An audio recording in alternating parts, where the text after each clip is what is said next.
ngikhuluma. Yebo Nkosi. Uyaphila kahle. Yaphila kahle. Hayi saphila nathi mkhulu.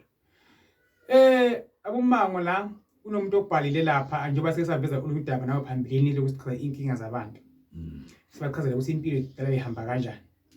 Kunomlelo khona ekhaya lapha mkhulu esimbize ngeligama nesibongo kodwa uthi uphuphe ebusuku alele. Angazi isiteki ngathi abe akhama benches. Kwase kuqhamuka wabomncane wakhe wamjaha. Mayemjaha wabomncane wakhe isiteki ufuna ukumkhama, ukumhlinya. And there is something like ufuna ukumgwaza ngayo like nje ecije njengesikhali ngasho kanjalo. So the time bomncane enze lokho la ephusheni lo muntu wathi fire holy ghost like umuntu obonemoya emibi into uyayicosha yakubona moslo. So lo muntu mkhulu ufuna ukuthola ukuthi ngabe phuphondini mkhulu libheke phi kahle kahle bomncane wenzani kahle kahle. Liphupho dlamene liyashintsha. Babe lomncane uma ngabe aphakamisa into longumkhondo. Yes. Afuna kumgwaza lo. Kune kumbhasobhisa la mbhasobhisa khona. Kuthi qaphela kukhona into lembi lobhekene nayo. Wangiphikisa noma ngathi akukwento omncane mhlawumbe kukhona into ethile lafuna ukuyenza ngalo. Akafuna ukuthwala ngayo. Kungaba nalapho njengoba ngisho ukuthi liphupho lashintsha. Yes. Nalapho kungenzeka kube angafuna ukwenza lokho ukuthi ufuna kwethwala noma ufuna kwenza inaye. Kulona lo ngiyena abhekene naye.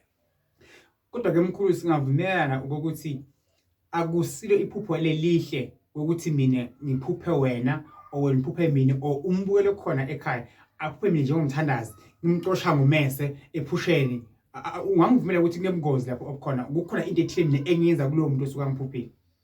Ya ngavuma ukuthi ingozi kukhona. Usho ukuthi lo ophuphile njengamanje kunobungozi obukhona between yena nabo omncane. Ya. Akukhathele ukuthi omncane uyashona o uyaphila kukhona inkinga lekhona la. Uma ngabe esho ukuthi ushonele singasho ukuthi kunento labayithethe thize emathuneni bathi akalandele umndeni wakhe base sebayiguqula lento bayiveta sebayakha ngayo ukuthi naye ngamlandela lo babe lomncane. Okay uthi omncane akalandele umuntu osithunywa. Okay uthi akalandele laba umndeni awubulala. Nkosi yami. Uma ngabe aphila ke uma ngabe aphila nakhona singasho ukuthi angasetshenziswa lokaphila ukuthi bengathi baqwe ngalo ngaye bebena phambili njengesihlobo sasekhaya. Alright. Isihlobo sasekhaya siyashesha ukuthumeka. Okay. Ngoba isihlobo sasekhaya ngisho lesaziko ukuthi uma ngiphahla ngiphahla kanjani. Okay. Kuvetwe wena kubekwe na phambili. Okay. Ansifuna ikhala mkhulu. Okay mkwelo khona ekhaya efuna ukuyakhala mkhulu kekini. Mkwelo khona ekhaya esekusho ukuthi khuleka kakhulu thandaze asifuni ukuxabanisa umndeni asifuni abantu bangezwani. Kukabili it's either bomncane kukhona ukugangana kwenza kokuwe wena wekunene noma bagangile kukhona someone oganga ngawo kodwa usebenzisa abelomncane. So be careful impilo yakho into wenza ukuthi usukume phansi uhambe yohlwala iphupho lakho iphupho ndini na ubhekephi futhi usukaphi awuzongixoba lemndeni wami na noma omncane vele kukhona lafuna ngenza kona mina because uma umuntu akugwaza ngesikhali akujaha and akukhama futhi magama kukwabili phela manje uma ehlule ukukhama futhi uzokubulala ngokuthi akugwaza.